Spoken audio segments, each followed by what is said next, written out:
Welcome to Frost Sessions, the Frost School of Music's official podcast. On this week's episode, our very own Dean Shelly Berg speaks with the CEO and president of the Adrienne Arsht Center for the Performing Arts in Miami, Johann Zietsman.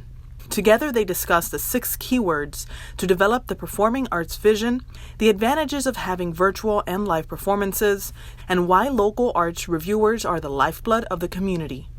Thank you for joining us, and remember to stay tuned to Frost Sessions. Hello, I'm Shelly Berg, and this is Frost Sessions, and I'm very, very pleased to have Johann Zietsman with me today, who is the president and CEO of the Adrienne Arsht Center here in Miami, one of the most beautiful performance halls that I've been in, and I've played in a lot of them. So, Johann, welcome, and thank you for spending some time with me. Thank you, Shelly, and thanks for this invitation. I'm really looking forward to talking to you. And during COVID, you and I haven't seen each other for a while, and I'm kind of missing our chat. So I'm looking forward to this. Me too. And often we'd see each other because it was the Arsht Center, and I was either a patron or on the stage. And so. And very often the glue in between those two things as well. Yeah, you have such a great relationship with us, and I've learned to really enjoy that, Shelley. And by the way, I agree. This is certainly one of the more beautiful facilities and concert halls. Beautiful, really a special place. Yeah, I've always loved playing there, and I love that our students have an opportunity to perform in the hall.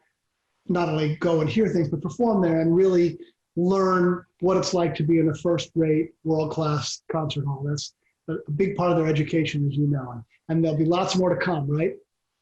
Well, it's amazing how that kind of an experience in your student years shape your future. As a student of architecture way back in South Africa, I was a French horn player in the local symphony orchestra. And so as a student, I had access to these kind of activities in the local performing arts center constantly. And that's why I'm doing what I'm doing today, and that's why I'm not an architect. Those experiences shape you. And so your students are really having a wonderful opportunity to be, as you say, associated with a professional facility and professional shows. It's a great opportunity.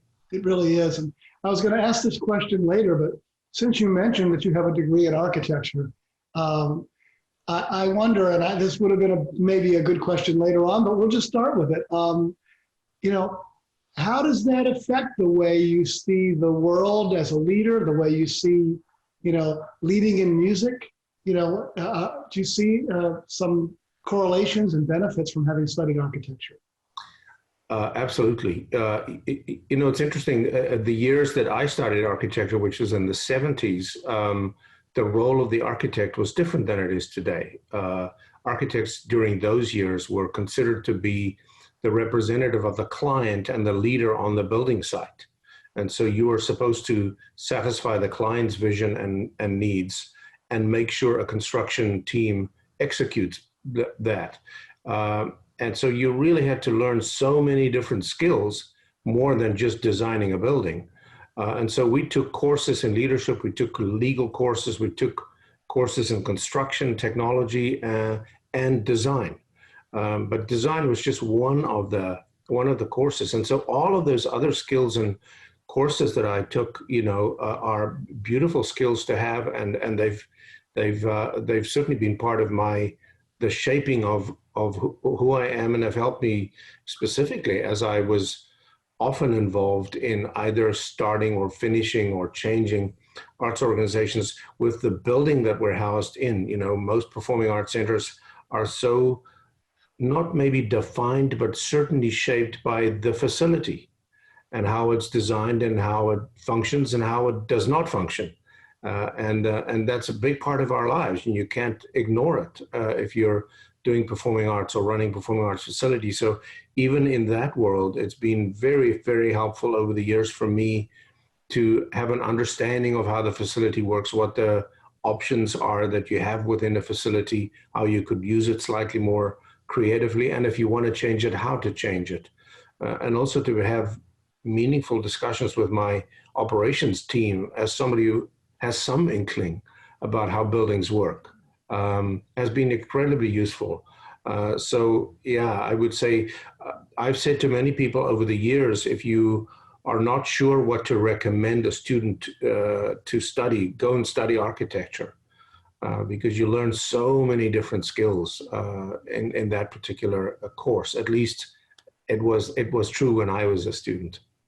That's really interesting. And have you gotten any ideas about the Arsht Center? I mean, it's a wonderful space, but have you thought about ways that you might use some of the space differently? Yes, I mean, I can't help myself, and so when I go into a facility, I can immediately see what it was intended to do and how, and how well it was worked out to do those things. But and then I start looking for alternative ways to use spaces, and also, if we wanted to do expand on what we do currently, how would that fit into the current facility, or would it, or do we need to make some changes? So I've only been actually in the facility for a year, and then COVID came. This was going to be a year when some of those ideas may have taken a little bit more shape. But even last year, we spent quite a bit of time shaping the plaza into a much more useful space than it was when I arrived, by just adding some simple lighting and sound installations, which now makes it a real easy plug and play venue for a whole variety of activities that we want to do there. But there are other ideas too as time goes by, and some of them do take time. But yeah, I can't help myself. Yeah, I was very impressed with what you did with the plaza, and of course now with COVID, that can come in handy, having an outdoor venue. Well, now that the emergency order has been lifted, we are absolutely planning to have live events, in-person events. In fact, this very day, we've sent out a press release about some of those changes or developments that's coming up. And so we'll be announcing pretty soon some in-person events that will happen on the plaza and also happen around town, but specifically on the plaza for the reasons you mentioned. It's a perfect space for us to dip our toe in this world of emerging into real life again in a safer way than it might have been indoors. So somewhere in November, late October, November, we're going to start doing some in-person events. I will look forward to coming and seeing that. That's fantastic. So as you mentioned, you assumed the role in 2018, and then I know, did some listening and wanted to learn before just jumping in with a grand vision. But then you did lead the organization, the strategic plan, and I know that one part of it is something that is called Arsht Connect. And so perhaps you'd like to talk about that and some other elements of the strategic plan and how, what your stamp of leadership is going to be looking like for the Arsht Center. Thank you, Shelly. I've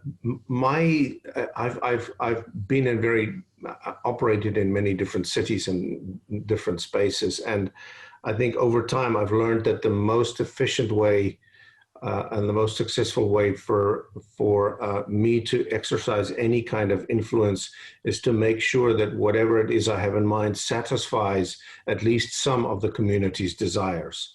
And not just my own ideas. It's really important for me to always stay close to the Uber mission, which is that we serve a community. We serve the folks out there and make their lives better. Hopefully, make their lives more interesting, make their lives more creative by what we do. And we're not operating on an island, so that connection with the community remains important and has always been important for me as a leader. Is to stay connected to that. So the theme of our 5-year strategy, Arsht Connect, does imply that connecting with our community has been a central theme. And I heard that as I was going around the county from north to south, east to west, in all the districts, and did listening sessions. I heard that from the community. They had great pride for the center, and they all articulated a very clear desire to have a deeper relationship with the center and to feel more connected to the center, even though they fully appreciated what we did. Sometimes some of them just said, we don't feel connected as much yet. It's still a new center. You know, it's been around 15 years, but in the lifetime of centers, that's not a long time. So it takes a while. And Miami is such an incredibly unique community. And that was really at the bottom of my desire to go around and begin to understand the community first and really hear where their passions lie and their aspirations lie. And so our strategy articulates some of what I think we heard from the community and the way that we think we can move the needle in that direction in the next 5 years. It has a lot to do with building deeper relationships. I always say we're not in the arts business, we're in the relationship business.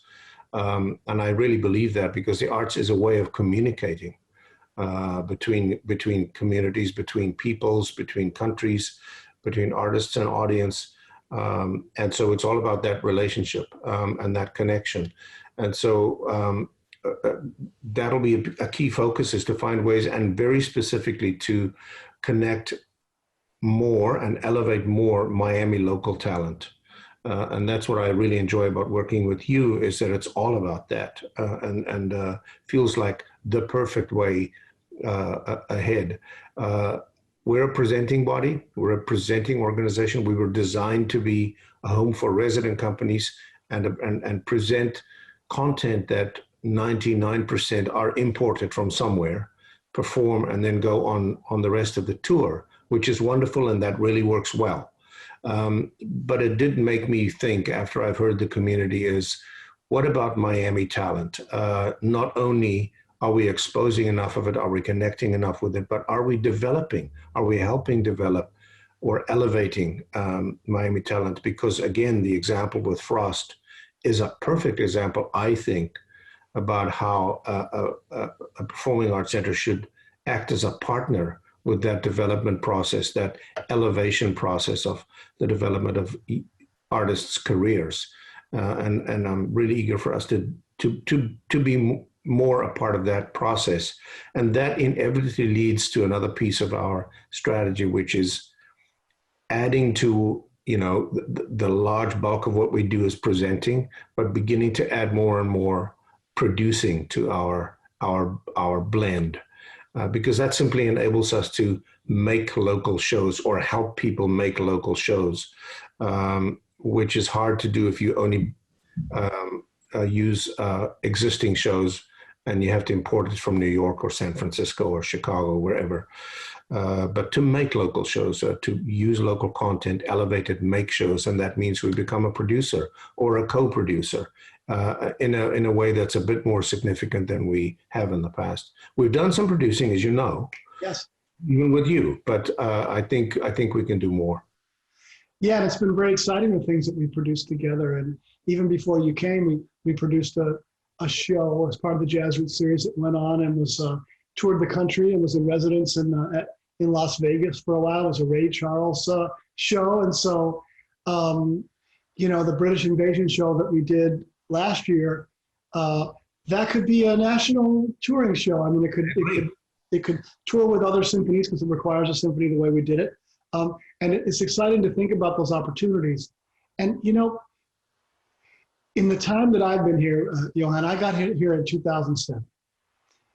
And I've watched, obviously, a revolution, the disruption of media in many ways, newspapers fighting to stay relevant and all of that. But a casualty of that has been local arts. You know, the Miami Herald, I'm not afraid to say it on record, they basically fired all of their, you know, music staff, music reviewers.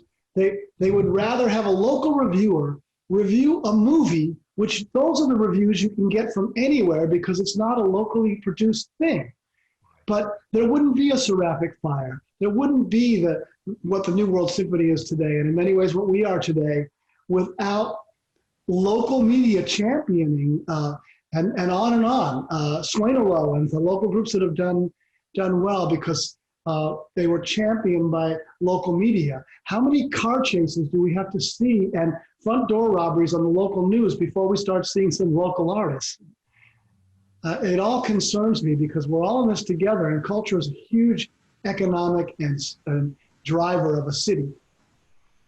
Well, at the very top of our pyramid of direction for the future is, of course, our vision, which in my view is an articulation of where you want to end up if you do your mission well. If you do what you're supposed to do really well, you'll end up somewhere. Mm-hmm. And our vision is articulated in 6 simple words. It says global impact, local connection, fearless creativity. And so what you just said is articulated, in my view, about our desire to end up in a place where that is the space we live in, where we do have a global impact. Yes, that's important, but that we have a local connection at the same level, that it's equally important, and that we are fearlessly creative. And so partnering with people like you and others, I think, needs to form a stronger part of our future, to not just develop the ecosystem and the feeder system and the pipeline and all of that, but also to bring our audiences and hopefully our media to a point where talking about local culture is important, is valued, is frequent, is consumed by people. If you write an article about something local, people should read it. It should be of that quality. And the absence of it just erodes all that. Yes. And, I think the visual arts in Miami are ahead of, at this time, the performing arts and music because of Art Basel, Arts Week, and some of those things. It's lended more visibility and credence to Miami artists. And I really believe the Arsht Center can play a fundamental role in making that true for music. Well, we want to find more and more partners like you to make sure that we go on that journey together. It won't always be easy. It won't always be successful, but that's the point. Somebody has to do these trial and errors. Somebody has to make these mistakes. Somebody has to be willing to carry that process to its full fruition. And I think we want to play a role in that. Well, as you know, I look forward to working with you. And helping other organizations that would work with you. Because, your mission also extends into connecting all those things into education and into young people. I'm sure that's a big part of the strategic plan. Well, it is. And I have to tell you, that's one of the reasons why coming to Miami was very attractive to me. I've always been incredibly interested in the answer to the so what question. So you play Beethoven 5 well, so what? Mm-hmm. What impact does that have? How does it change the person listening to it or the community in which it's being performed? Does it make an impact on society somehow, in some way, shape, or form? Does it make the world better? And so the so what question is important and is answered very strongly through our arts education and community engagement programming. And that's one of the things that attracted me to the Arsht, is that education and engagement was part of the Arsht's DNA right from day one. This was not an afterthought. This isn't something that was developed so that people would come and buy tickets for a show. So we'll just, do something for kids so that they can buy tickets. It's often an afterthought, at least in my experience. And to be at a place where right at its creation, that was important for everybody in the community, and that they put their money where their mouths were for the last 15 years and delivered the great content that we already see, is one of the reasons I was really attracted to be here. And one of the things that give me great pride is to see how many thousands of young lives we touch and change and hopefully improve. No doubt that you improve it, and it inspires a certain subset of those young people, a not insignificant subset of those young people, to lead their lives a little differently when they grow up than they might have had they not come in contact and been enthralled by something or multiple things that the Arsht Center presented to them. Shelley, I've told this story to a few people, but many years ago, I moved to a black homeland in South Africa, which is called Bophuthatswana, and I lived in and worked in this very small rural Tswana town called Taung to open and run a community cultural center. And a young man, his name is Bodulo, came into the space with two of his buddies. He was 18 years old. Bodulo was a typical product of this Zulu, Tswana village and the apartheid culture at the time. He went to a very bad school by design. The school was bad by design, bad teachers, bad, all of that. His dad worked in a gold mine 300 miles away. His mom worked as a black servant in a white household 80 miles away. So he never saw his parents. He lived with his grandparents in a mud hut. So, dysfunctional, difficult domestic situation, terrible education, bad role models, no role models. And so he had failed grade 10 for 3 times. And he was just basically, I think, coming to this art center to, for an adventure, to do something. He was up to no good. He didn't come to take lessons or anything. Make a long story short, he ended up playing the drums. And at the end of that year, he passed grade 10. In grade 11, he was top of his class in mathematics. And in grade 12, he was the head boy of the school. I left the center at that time to go and run a performing arts center in another city, but kept in touch with them. And Bodulo went on to become a mathematics teacher at that same school. So just think about that story about he potentially could have become a burden to society and to himself and his family by ending up in jail or something on the one trajectory. But because of an experience with the arts, he discovered something inside himself that was always there. But he had to unlock it himself. He had to discover it and believe in it. And now he's a role model for generation after generation of kids in that same little town. That's a beautiful example of the power, the transformative power of the arts. And if you expose kids to such a meaningful artistic experience, it does change them. You never know who you're changing dramatically like that, but nobody leaves unchanged. That's beautiful. Thank you for relating that story, because everybody who does what you and I do has some version of that story, and then you contemplate the cumulative effect of that. And whenever people try to cut arts and music out of schools, they don't understand that a lot of the problems that we have in society would be less. That's true. If we were more committed to these things. I think to a degree, I've come through a difficult gate at some stage in my career where I realized I have to carry a burden of playing some role in that problem. For a long time in our profession, in the performing arts profession at least, we loved exclusivity. We loved this idea that some people come to the symphony or to the ballet or to the opera and they dress and it's a lovely event and you know who's there and we see each other and it's a special event. And that sort of sense of exclusivity was great. We all enjoyed it, to be honest.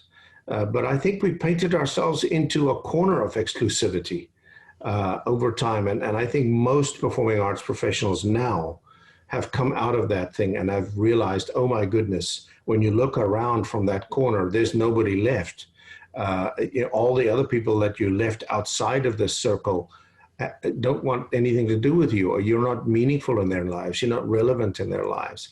And I thank goodness we all learned that lesson and have had to have that awakening. And I think that's an exciting development, that the arts and places like yours and mine are not seen or seen less as exclusive or nice to have. We still need to fight for our position in being a part of life and a really important, crucial part of life. But I think that sort of air of exclusivity over time has evaporated, I hope. certainly at the Arsht, we're working hard on anything like that to make sure people understand what we do and our language, this beautiful language of the arts, is everybody's language. A great writer, her name is Azar Nafisi. I don't know if you've ever heard of her, but she talks about the Republic of Imagination. And she says we are all born as card-carrying citizens of the Republic Imagination. This place has no borders. You don't need a passport. You can travel wherever you like in this Republic of Imagination. And then life happens. Right. Whether it's school, whether it's parents, whether it's churches, whatever influences in our lives start chipping away and putting borders in place and telling us you can't do this, you can't do that. And slowly but surely we lose our citizenship in this Republic of Imagination, and our world, this republic, becomes really tiny. And I think if there's any bigger purpose for the arts, is to make sure that everybody, every school teacher, every medical doctor, every architect, every accountant has the most creative imagination possible. Because we need creative solutions, Shelley, for the future. We really need it. And where else would you get it than from the arts? Beautifully said. And, you know, I certainly live my life by those same ideals. And so that's why we have the jobs that we have today and why it means so much to us. Right. So I'm going to turn the conversation to the world situation today, and no matter, I mean, you've had amazing experiences in your life that prepared you for this time in your life, but none of us could have ever imagined a global pandemic on the scale of what we're facing. And I think in terms of area of business and employment, nobody has been hit harder than those of us in the performing arts sector. When you figure that you made it to the Metropolitan Opera Orchestra and you have one of the highest paid orchestra jobs for life, and getting to do what you always dreamed you would do. And then one day on literally zero notice, it's, sorry, there is no Metropolitan Opera Orchestra right now. And well, what about that rent that I pay in New York City and my children? And it's just been that bad. It's amazing how artists have coped, but you know, for the Arts Center, you were not a streaming platform. You're a performing arts venue where people come to experience that thing that you can only get in a concert hall. So I know it's been very difficult, but I'm curious about, not so much to wallow in it, because we can't do that.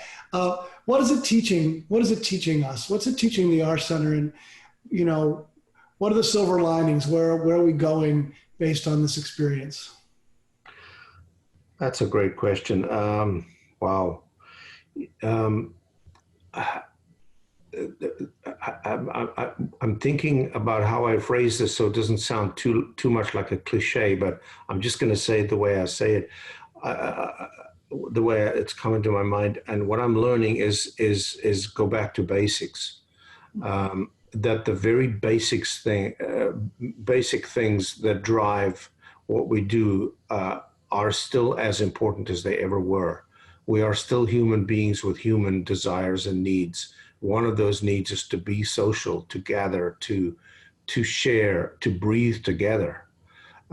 That's a basic human need. And that doesn't mean you have to satisfy that need by going to a concert hall, but you have to find a place where something is going to gather you with other human beings of all kinds and throw you into a moment of a shared experience, whether that's a sports event or a symphony concert, that just elevates you beyond yourself. It takes you out of yourself.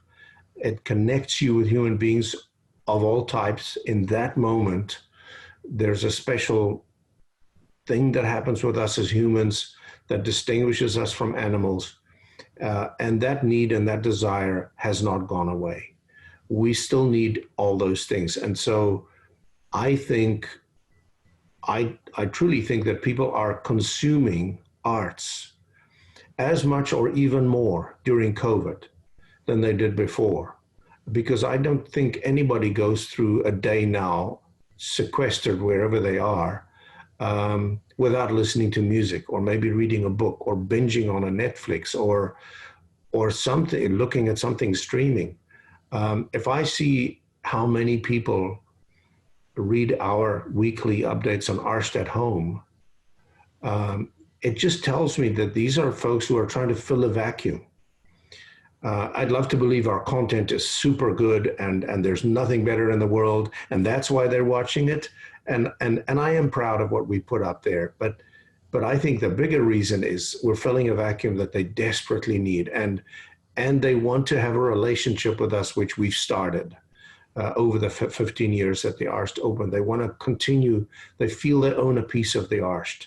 And looking at a podcast or listening to a stream makes them feel like they're still part of it. Mm-hmm. Listening to you play your piano in our living room live, pieces of music that you generously shared makes them feel like they own a piece of our story and your story. And I think that human desire, the basics, is still, artists still do what they've always done. They do it through different media, but they still inspire us, challenge us, tell us about their future view. Artists are like canaries in the coal mine. They sense the future in a way that other people don't. And they comment on it in a way that we usually only understand after the fact. Things like struggle theater or songs of freedom or songs of slavery, those songs told us stuff that our souls understood at the time and changed the way we thought about suppression, about all kinds of social issues over time. And that's what artists do. And it's incredibly important to uphold what they do as important, whether they end up on a stage right, whether they can get to a stage or not, which is one of the reasons why we, found funding to be able to commission 30 artists now to just tell a story, however short and simple, about art in the time of coronavirus. And if you look at the winners that we've posted on Arsht at Home every week, and just look at their story, it is so human, it's so powerful, it is so transformative, it is so inspiring. So the silver lining for me, Shelly, is, I'd love to get on the other side of COVID, but there is still an incredible need for the arts right now, maybe more than ever. And our artists and our arts community are still doing what they always do. They found ways to be creative and challenging and relevant despite the change in the media. Yeah, it's inspiring in its way, isn't it? Yeah. It's incredibly inspiring. I mean, they're so resourceful and so resilient that I sometimes wonder. I mean, I'm married to an artist, so the painting behind me was a painting by my wife. So I know how I live with the creative process. As a musician and an architect, I suppose I'm an artist, but nowhere near what a creative artist is, a creating artist. And I know what that life is like, and I know how it's not an easy life. But it's their language, and their language inspires us. And I have so much respect and awe for that role of artist that I'll do everything I can for my community, our community, to feel a little bit of what I feel when I think about the arts and artists and how it can make your world better. It just does. We were able to do a symphony concert on campus a couple of weeks ago. 24 socially distanced strings and some percussionists, and all wearing masks, nobody sharing a stand, everybody distanced. And our hall, which seats 600, a full house right now is 75. That's all we're approved for. And so we had a full house. we were packed to capacity at 75 people, but it felt like a full audience Nobody had been in a concert hall that was there, including the musicians, and experienced live music for over 6 months. And the emotionality, the sense of how emotional that experience was, people crying at the first notes, and just understanding again how much feeling the vibration in the room of all those souls making music together, how important that is. And, you know, all of us who do what we do hope that in some ways live music has been made more valuable by its scarcity, and that when we're able to bring back a schedule, the audiences will embrace it. I don't know how you feel about that. Well, the one thing I've learned about crises, I always used to say, never waste a good crisis. I've learned that crises force you to think creatively, think differently, and try new things, but it also accelerates underlying trends. And so the things that you were always trying to do, sometimes during a crisis gets accelerated. And in our case, we wanted to connect more with Miamians. We wanted to produce more as part of our strategy. And we wanted to have an online, strengthen our virtual relationship with people. All of those three things happened in 2 weeks when COVID struck. We had to pivot from presenting on stage to producing online. There was no option. We had to do it. And so suddenly there we were, connecting, producing, and being virtual, all three things that we knew we needed to get better at. And so I'm glad we learned those lessons. But to your question, I don't think it ever replaces live. It just doesn't. I'm not saying that when live comes back again, we'll stop doing all that. And I don't think the role that virtual plays will go away, but it will become an enhancing part of the live. But the live is still the unique moment, as you said, of breathing together with 2,000 other people in a very special moment, listening to whatever it is, or experiencing the moment of a beautiful artistic creation. And virtual just doesn't. The one thing I enjoy, Shelley, and I was a little shocked, I guess, surprised by this, is I've participated, as you have, in a number of sort of Zoom concerts, Zoom performances, or Zoom cocktails, or whatever, with an artist or two. I was kind of surprised by the sense of intimacy, you know, of really getting close to the artist and them kind of being in my living room and me having a look into another audience member's living room and being that close and sort of intimate in a way that if you just sit on seat number F34, you don't really know anything about the person on F35. You know, they're just sitting there.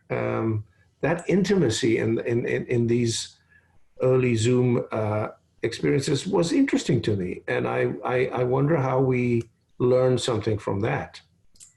That's a really great question, because I think, going back to what you alluded to earlier about how exclusive we've been in the past and almost built a wall between us and some of the audience. Some of what we're learning here must be usable for us to foster an even more intimate connection with the audience. And maybe we bring their smartphones into the experience sometimes, and that's part of a projection or part of something the artists interact with. I don't know, but I'll be interested to see the kinds of things that we might be doing based on what we all know what we miss about not being in the concert hall, but what will we miss about not being in that world? And who knows? Something will come out of this.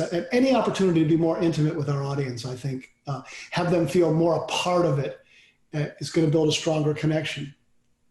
I think on a more boring topic, the one part about Zoom that I do appreciate is, having a 1 hour meeting takes 1 hour. Right.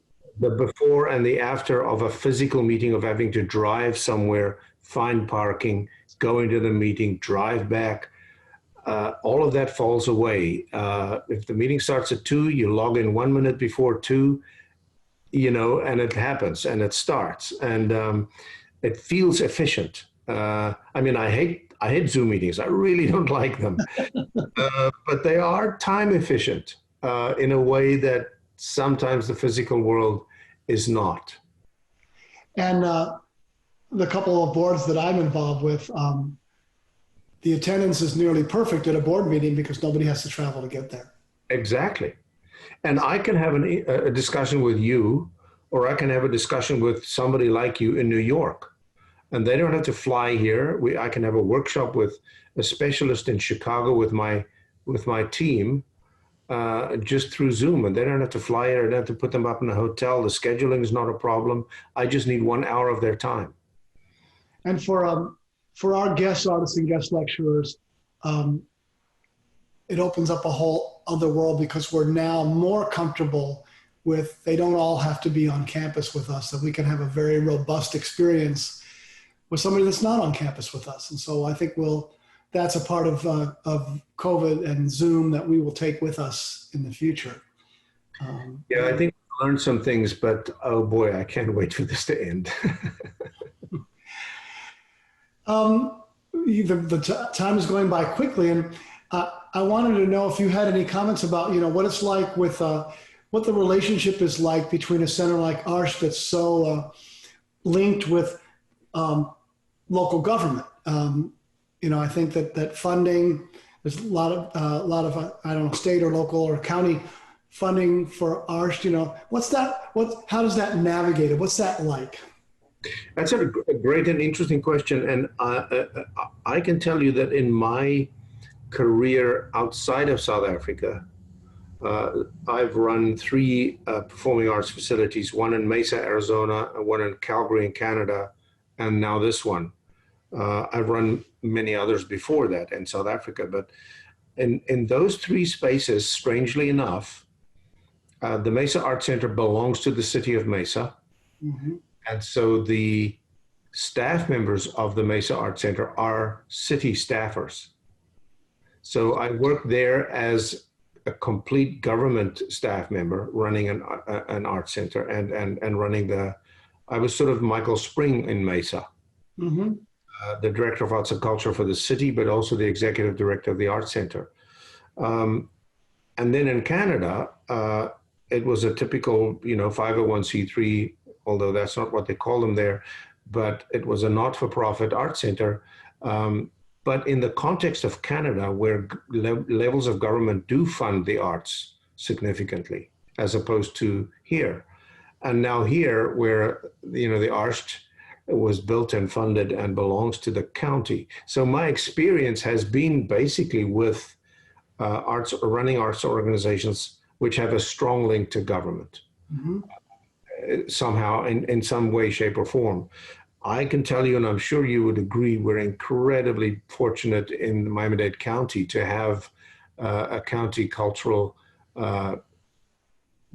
department, which is truly spectacular and supportive, and they get it. I haven't yet experienced a sense of any kind of a hindrance to our dreams or anything like that. To the contrary, it's all been incredibly supportive. And if it wasn't for the county, it'd be very hard to get through COVID, but it'd be very hard to run the Art Center full stop, because the philanthropy in this community isn't at the point where it can fully fund the full operational costs of a really large performing arts center like the Arsht. So I'm finding the navigation of that fairly, I don't want to say easy, but certainly not as difficult as some people think it could be. And I'm sure it can be difficult if you're in the wrong place or don't have a good relationship with the government. But both in Mesa and Calgary and here, I've always felt that those 3 centers and their governing bodies involved in funding were incredibly supportive, and were supportive for the right reasons. They were not prescriptive. They were happy for us to do whatever we felt was the right thing to do and to support the mission. I do know many of my colleagues around the country run centers that have almost no connection with the government. And I'm sure that comes with different freedoms, but it also comes with different challenges. Yes. I don't. You have a similar kind of a hybrid situation in a way, right? Yes, we do. And I think I'll say this, and I hope it's appropriate, but I think when you do great things and you make a community better, then everybody wants to help. All the entities that are responsible for you, and they want to help you. They want to be on your side. And so I think it all comes back to the core and delivering on your core ideals and mission. And then you find that it's in everyone's best interest to be helpful to you. So right. I think maybe that's the guiding principle that threads through all of these things. I think if you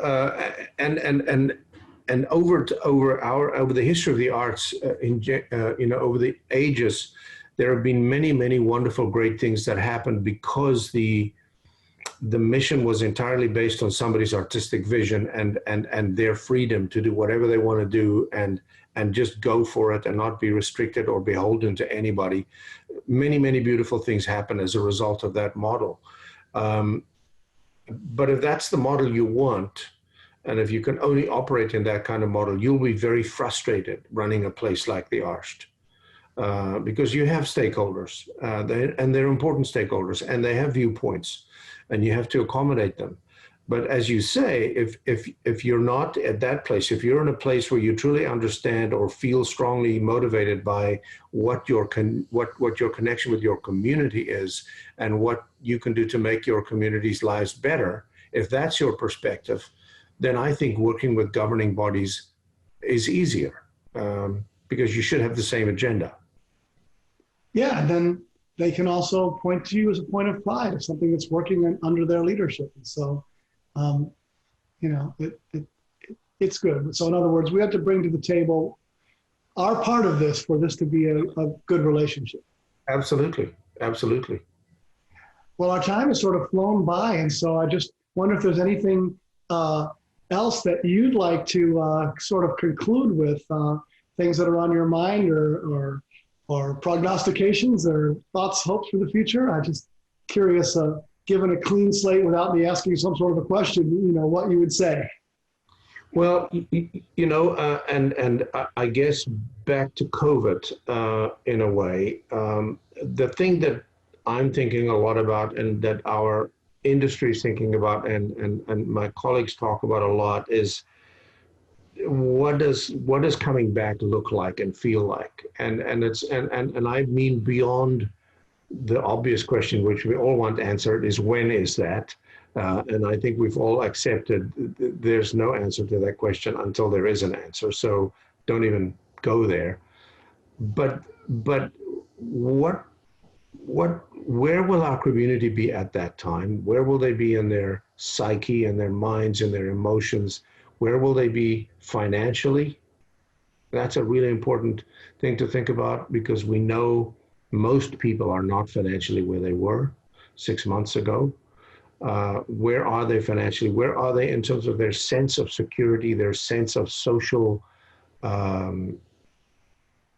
risk tolerance? Mm-hmm.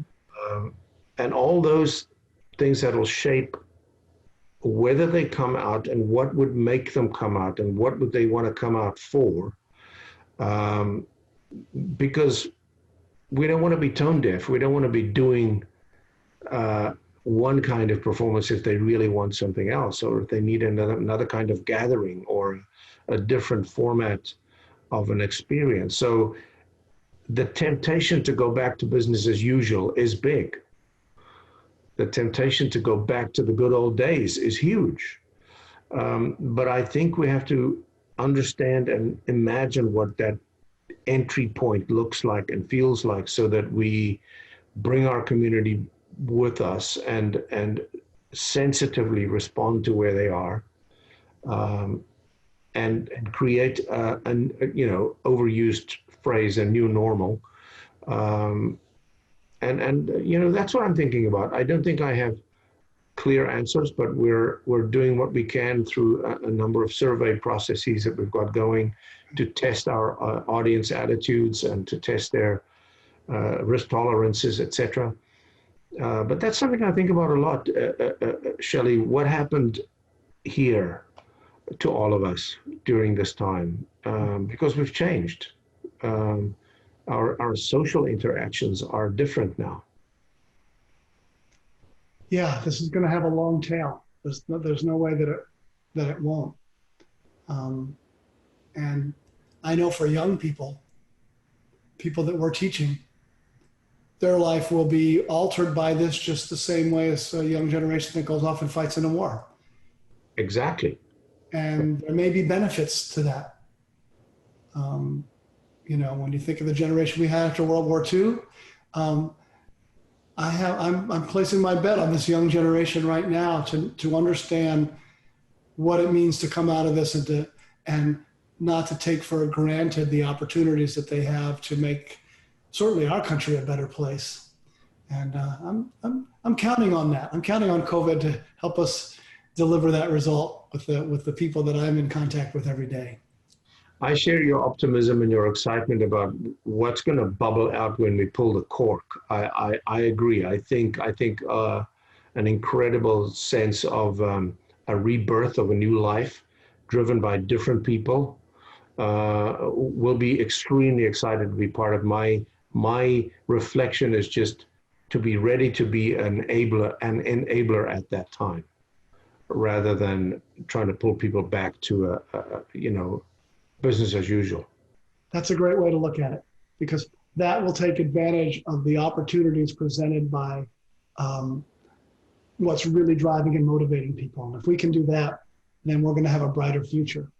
So thank you for that. I'm Shelly Berg, the Dean of the Frost School of Music. This is the Frost Sessions, and JohanNZietsman, President and CEO of the Adrienne Arsht Center for the Performing Arts. It's always a pleasure to be with you, whether it's over a meal or a concert, and especially today to really hear your wisdom and vision, which will continue to guide our Arsht Center in a way that we can all be proud of. Thank you, Shelley. I can't wait to see you on stage again at the Arsht. And thank you for this. It was a wonderful discussion. I appreciate that very much. Thank you. Okay, take care. We'll look forward to next time. Cheers.